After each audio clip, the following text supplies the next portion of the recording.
Bismillahirrahmanirrahim. Assalamualaikum students. Hope you all are fine.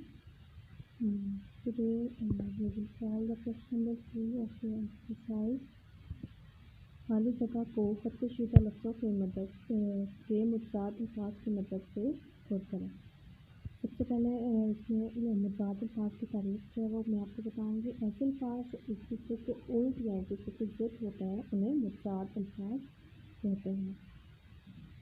जैसे सुबह का मुतज़ाद शाम, यानी उसका उल्ट, रोशनी अंधेरा। ठीक है, तो तमाम ऐसे अल्फाज जो एक दूसरे के उल्ट होते हैं उन्हें हम मुतज़ाद अल्फाज कहते हैं।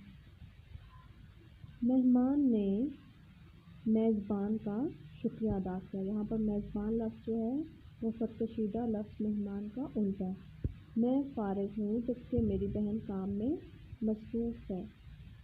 तो रात को जल्दी नहीं सोया इसलिए वो सुबह देर से उठा। देर और जल्दी मुतज़ाद अल्फाज हैं। देहाती और शहरी ज़िंदगी में बहुत फ़र्क है। ताज़ा रोटी खाओ, बासी रोटी खाने से पेट में दर्द हो सकता है। अमीरों को गरीबों का ख्याल रखना चाहिए। अभी सूरज की रोशनी है लेकिन थोड़ी देर में अंधेरा छा जाएगा। देहाती खुले घरों में रहते हैं जबकि शहरों में आमतौर पर लोगों के घर तंग होते हैं। लफ्ज़ तंग जो है वो फतकशीदा लफ्ज़ खुले का उल्ट या मुतज़ाद है। आगे स्कूल है, गाड़ी को तेज़ चलाना मुनासिब नहीं। इसकी रफ्तार तेज़ का उल्ट जो है वो आहिस्ता कर दो।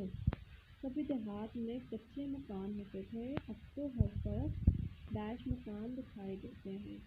कच्चे का मुतज़ाद से उल्ट है वो पक्के हैं। इस तरह से फतकशीदा अल्फाज के मुतज़ाद से हमने तमाम फलसफों को मुकम्मल करना है।